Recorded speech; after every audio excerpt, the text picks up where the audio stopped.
Assalamualaikum warahmatullahi wabarakatuh. Perkenalkan, saya Anggita Putri Fauzan dari kelas D. Dalam kesempatan kali ini, izinkan saya untuk mempresentasikan hasil tugas saya dengan judul Syarat dan Rukun Waris. Latar belakang.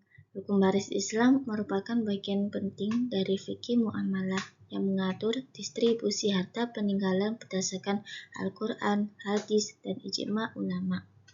Pemahaman syarat, rukun, sebab, dan penghalang kewarisan dibutuhkan agar pembagian berjalan adil. Dalam prakteknya, waris tidak sekedar membagi harta, tetapi juga mencakup hak keluarga, hubungan sosial, hingga kasus-kasus khusus seperti anak angkat, janin, maupun murtad yang menuntut solusi sesuai syariat dan realitas masyarakat. Syarat kewarisan.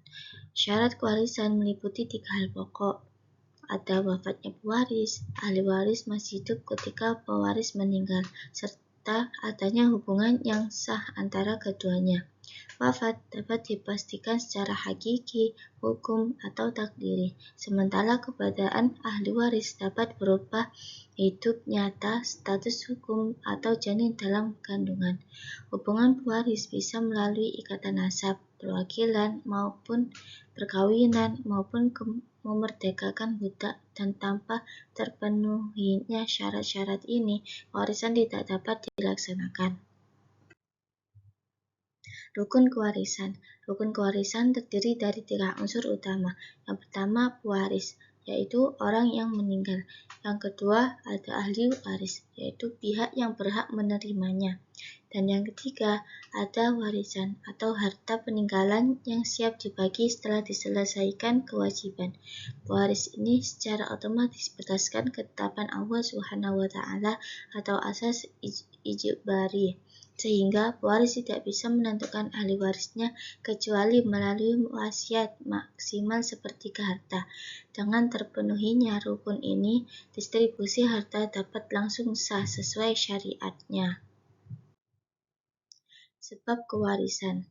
Sebab utama kewarisan adalah nasab atau hubungan darah, perkawinan yang sah, dan wala atau memerdekakan budak, serta hubungan sesama Islam bila pewaris tidak memiliki ahli waris lain. Nasab meliputi keturunan, orang tua, dan kerabat penyamping, sedangkan perkawinan memberi hak waris bagi suami atau istri. Wala memberi hak kepada orang yang memerdekakan, dan jika tidak ada semua itu, harta diserahkan ke Baitul Mal untuk kemaslahatan umat bersama. Selanjutnya ada penghalang kewarisan.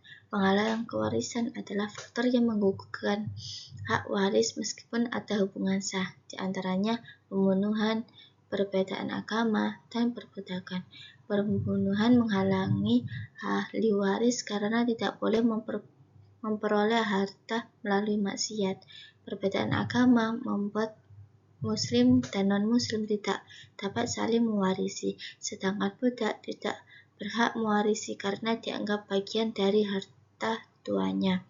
Namun, sebagian ulama memberi pengecualian bagi budak yang sebagian dirinya merdeka. Status janin dalam warisan.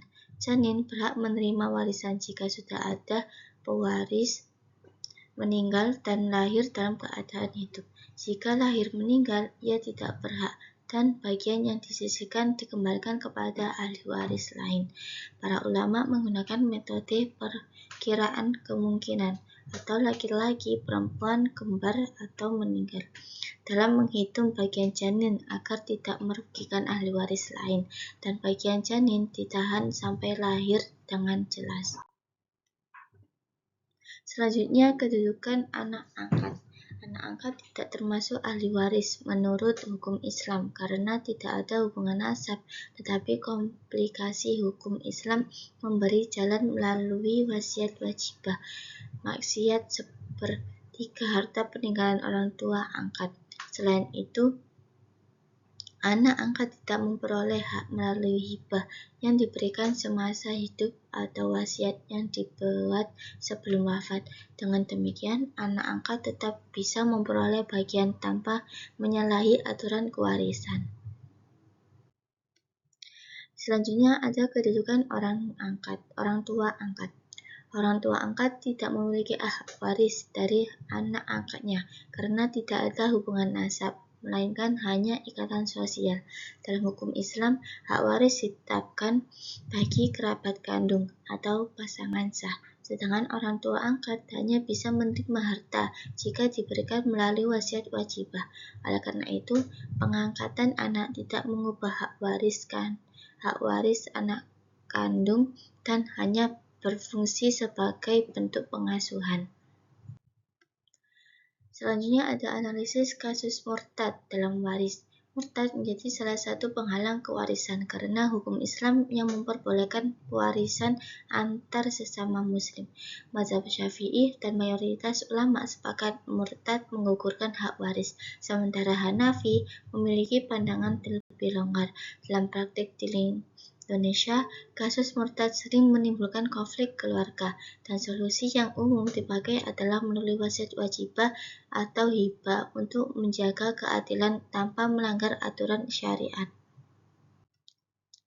Selanjutnya ada evaluasi syarat dan rukun dalam studi kasus. Evaluasi syarat dan hukum dalam kasus nyata menunjukkan pentingnya ketelitian agar pewarisan berjalan sah dan adil. Misalnya, dalam kasus ahli waris murtad, secara hukum Islam ia tidak berhak menerima, namun musyawarah keluarga terkadang memberi jalan melalui hibah atau wasiat. Hal ini menegaskan bahwa penerapan hukum waris harus memperhatikan syarat, rukun, serta realitas sosial demi menjaga keadilan dan kehormatan sosial. Kesimpulan dari bab ini adalah hukum waris Islam merupakan ketentuan syariat yang rinci dan adil, meliputi syarat, rukun, sebab, serta penghalang yang harus dipenuhi agar pewarisan sah. Kasus-kasus khusus seperti janin, anak angkat, orang tua angkat, dan murtad menunjukkan bahwa hukum waris tidak hanya bersifat normatif tetapi juga aplikatif dalam menyelesaikan masalah nyata. Prinsip keadilan dan kemaslahatan menjadi fondasi utama agar hak-hak keluarga terlindungi dan keharmonisan tetap terjaga. Sekian dari saya, terima kasih.